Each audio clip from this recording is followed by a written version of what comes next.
Welcome to our channel. Today we have a heartwarming story that teaches us about self-worth and gratitude. It's the tale of the rose and the bamboo tree. Let's begin. Sir, I am very upset. I feel like I am useless. I have no talent. Everyone around me seems to be better than me. I don't understand why nature made me like this. Why am I useless? My friend, just listen carefully to this story about a rose and a bamboo tree.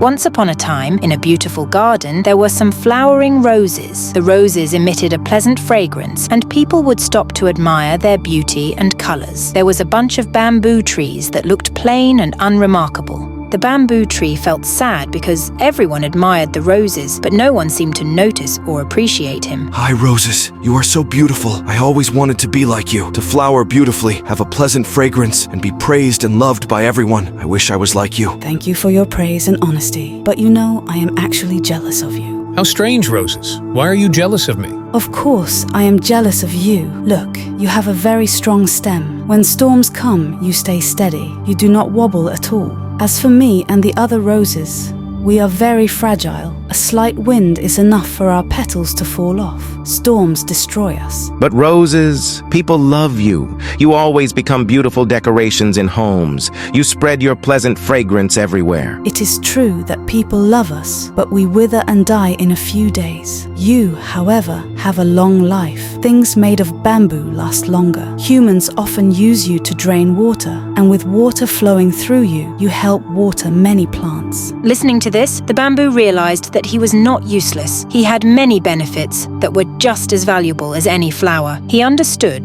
that instead of wasting energy being envious of others, it was better to be grateful for what he had, especially if it was useful to others. In our lives, we sometimes start feeling useless and worthless, but we forget that nature has not made anything useless. Everything and everyone have special qualities that make them unique. When we become jealous of others, we lose the ability to recognize our inner talents and qualities. But when we become grateful for what nature has given us, we can discover our true potential and talent. This makes us more content and confident. Therefore, instead of being jealous of others' abilities, try to discover your own talents and be grateful for what nature has given you. My friend, don't think that you are useless and that others are better than you. Rather than comparing yourself to others, try to discover your hidden talents and be grateful for what you have. Thank you for watching. If you enjoyed this story, please like, share, and subscribe for more inspirational content. See you next time.